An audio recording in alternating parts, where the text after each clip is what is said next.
ओम साईं राम। आज का साईं वचन। मेरे बच्चे, हिम्मत एक ऐसा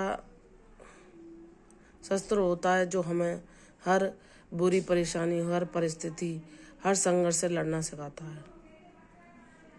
वह हमें शांतिपूर्वक उस समय को सब्री से कैसे काटना है, कैसे धैर्य धारण करना है, यह सिखाता है।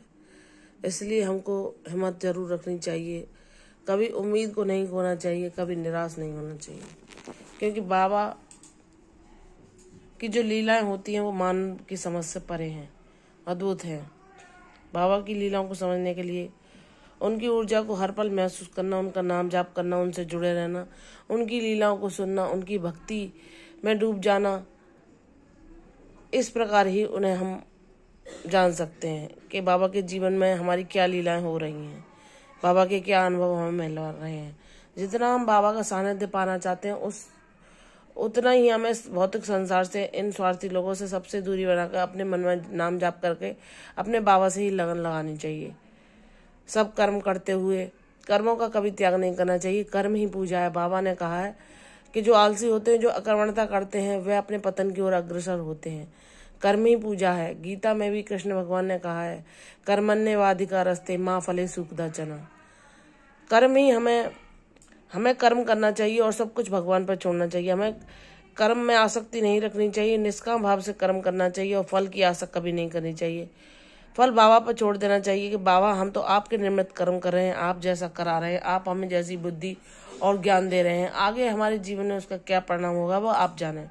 जब हम पूर्ण रूप से सारी शंकाओं को छोड़कर, सारे भय और चिंताओं से मुक्त होकर बाबा के निमित्त कर्म करते हैं और अपना जीवन जीते हैं, उनके दिखाए मार्ग पर चलते हैं, सेवा भाव को अपने जीवन में उतारते हैं, जितना संभव हो सकता है अपने वाणी से, कर्म से इस संसार में, चाहे वो जीव जंतु हों, प्राणी हों, सभी की सेवा करते हैं, चाहे वह पशु पक्षी हों, सबकी सेवा करते हैं, सबको अपनी वाणी द्वारा, कर्मों द्वारा सुख पहुंचाने की कोशिश करते हैं। तब हम बाबा के सच्चे सेवक कहलाते हैं। बाबा के सच्चे भक्त हम तभी कहला सकते हैं जब बाबा ने यही सेवा सिखाई है कि सबसे बड़ा मूल मंत्र है बाबा की सेवा मार्ग पर चलना। और सेवा, बाबा की सब सच्ची पूजा यही है कि अगर तुम दिल से, अपनी वाणी से, अपने कर्मों से किसी का बुरा नहीं चाहते, किसी का बुरा नहीं करते, तो बाबा तुमसे बहुत प्रसन्न होते हैं। चाहे तुम बाबा के लिए दिया जला पाते हो या उनके पास कितनी देर बैठ पाते हो, ये चीजें बाबा के लिए इतना महत्व नहीं देती। बाबा कहते हैं कि जब तुम सेवा भाव से जुड़ जाओगे तो तुम्हारी मेरे प्रति इतनी भावना जुड़ जाएगी कि तुम स्वयं पूजा करोगे, दीपक जलाओगे, मेरे पास बैठोगे, उसके लिए भी समय निकालोगे, तुम स्वयं में से इतने जुड़ते जाओगे। लेकिन कभी किसी कारणवश जब तुम यह नहीं कर पाते और तब भी तुमने अपने कर्मों द्वारा अपने घर से दूर हो, तुम ये कर्म पूजा पाठ नहीं कर पाते, लेकिन मन से तुम बाबा की पूजा करते हो, अपने कर्मों और वचनों के द्वारा बाबा की पूजा करते हो, तो तुम सच्चे भाव में बाबा से सदैव जुड़े रहते हो और बाबा का सानिध्य पाते हो। बाबा तभी प्रसन्न हो जाते हैं। बाबा को कोई दिखावे की जरूरत नहीं है, बाबा को कोई पाखंड की जरूरत नहीं है। बाबा कहते हैं, मेरे बच्चे, अगर तूने सब में मेरा दर्शन कर लिया तो कभी तू अपनी वाणी से, अपने कर्मों से, चाहे वो पशु पक्षी हो, जीव जंतु हो या कोई मानव हो, किसी को भी कष्ट नहीं पहुंचा सकता, क्योंकि तू ये जान जाएगा कि सब में मेरे बाबा आत्मा के रूप में, सब में मेरे बाबा ही बसते हैं। अगर वो उनका स्वभाव कैसा है, या उनके कर्मों के कारण है, या उनके संचित संस्कारों के कारण है, उससे मुझे कोई मतलब नहीं।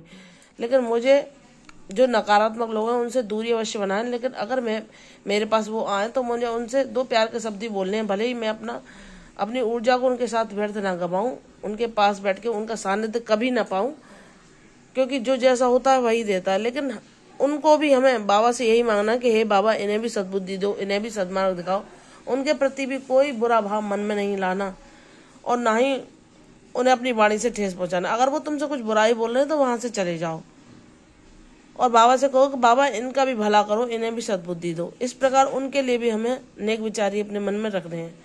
जब बाबा कहते हैं कि मेरा बच्चा हृदय से, वाणी से और कर्मों से सबका भला ही करता है, तो उसके भले की जिम्मेदारी तो मेरे ऊपर होती है, क्योंकि वह सच्चे अर्थों में जब मेरी पूजा कर रहा है तो वह मेरा सबसे प्रिय बच्चा हो जाता है और मैं उसके जीवन से सारे संघर्षों, सारे अभावों, सारी चिंताओं, सारी समस्याओं का अंत कर देता हूँ।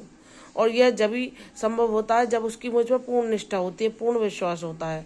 तो मैं सदैव उसकी उंगली थामे उसे सही मार्गदर्शन देता हूँ।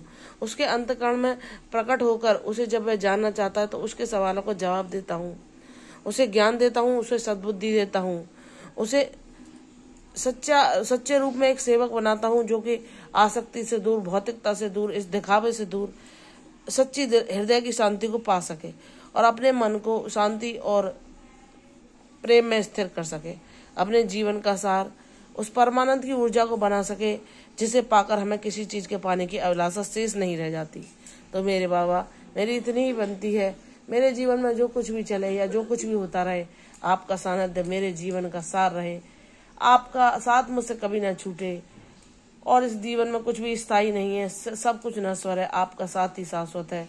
और मुझे जीवन में आपका साथ मिल गया, कभी भी आपका साथ उससे ना छूटे बाबा, यही मेरी कामना है, क्योंकि आपका साथ ही मेरे जीवन का खजाना है। और जब मुझे ज्ञान हो गया तो इसके अलावा मुझे और कुछ नहीं चाहिए मेरे साईं।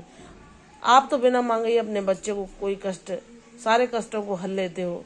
तो हे मेरे बाबा, मुझ पर अपनी दया दृष्टि ऐसे ही बनाए रखना और अपना प्रेम और करुणा स्नेह मुझ पर ऐसे ही बरसाते रहना। बाबा कहते हैं, मेरे बच्चे, जो तू वाणी से भी नहीं बोल पाता उन बातों को भी मैं तेरे मन की सभी बातों को सुनता हूँ और तेरे जीवन में सब परेशानियों को हर कर तुझे शांति और समृद्धि और सुख के मार्ग पर ले जाता हूँ और तेरे जीवन से सभी अभावों को नष्ट कर देता हूँ। इसलिए मेरे बच्चे, मुझ पर विश्वास करके ऐसे ही अपनी भक्ति मार्ग पर अपनी कदमों को आगे बढ़ाता चल, तेरा कल्याण होगा, तुझे अपनी मंजिल अवश्य मिलेगी, तेरे जीवन में सुख शांति स्थायी रूप से निवास करेगी। तेरा कल्याण हो, दीर्घायु भव। कल फिर आऊंगी साईं वचन के साथ, तब तक के लिए ओम साई राम।